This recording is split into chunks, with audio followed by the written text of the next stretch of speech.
¿Qué es el imperialismo? ¿Por qué todo lo que pasa a este lado del mundo tiene que ver con Estados Unidos? Si te resuenan las palabras cipayo, vende patria y no sabes bien de dónde vienen, te vamos a contar la raíz común de nuestra desconfianza hacia la influencia extranjera extrema. Sí, hoy vamos a hablar de imperialismo, una palabra muy cargada que vale la pena analizar.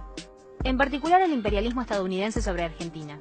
Aunque puede sonar como una palabra de otra era, la realidad es que está más viva que nunca. Pero esta dominación de un país sobre otro hoy se da a través de otros mecanismos, como el económico y cultural.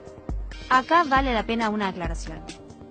No es lo mismo que el colonialismo, que se trata de la ocupación efectiva de un territorio. Hoy en día, Estados Unidos es el país imperialista más importante. El poder sobre las economías de otros países se da a través de distintas modalidades. Empresas multinacionales, participación en la explotación de recursos naturales, organismos financieros como el FMI, entre otros. Pero además de la dominación económica, existe la dominación cultural. No es blanco y negro, no es que un país está totalmente sometido o no al imperialismo, sino que hay diferentes formas y grados en los que esta dependencia se manifiesta. Por ejemplo, pese a su discurso antiimperialista, Juan Domingo Perón firmó un acuerdo con la petrolera estadounidense Standard Oil en 1955. Una política de apertura a las inversiones extranjeras que luego fue continuada por el gobierno de Frondizi, a quien hasta se lo llegó a tildar de entreguista por haber firmado contratos petroleros con empresas privadas nacionales y extranjeras.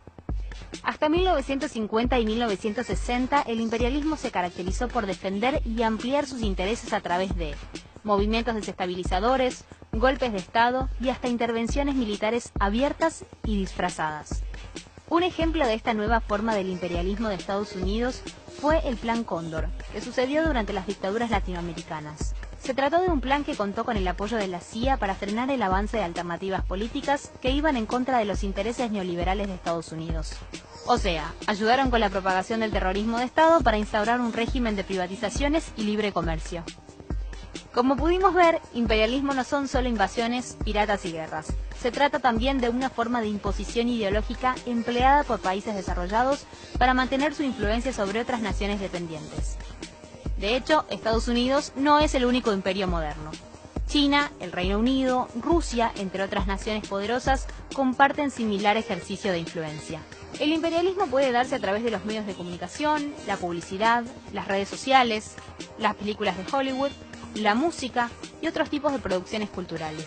Algunas expresiones de esta dominación cultural se pueden ver en que muchos países festejan Halloween o San Valentín, festividades estadounidenses que poco tienen que ver con la cultura propia. Mediante estos mecanismos difunden el estilo de vida estadounidense, promueven el sueño americano e imponen sus valores, su ideología y su cultura a otros países. El último ejemplo, pero no menos importante, es financiero. La creación en la época de posguerra de organismos internacionales como el Banco Mundial y el FMI es otra forma de intervenir en la política económica de otros países. Un dato no menor es que ambos tienen su sede física en Washington, D.C. De hecho, hasta algunas formas de decir las cosas representan imperialismo, como el hecho de que los estadounidenses se digan a ellos mismos americanos y a su país como América, como si los otros países no fuésemos parte. Imperialismo es economía, es cultura y es hasta la forma que elegimos nombrar las cosas.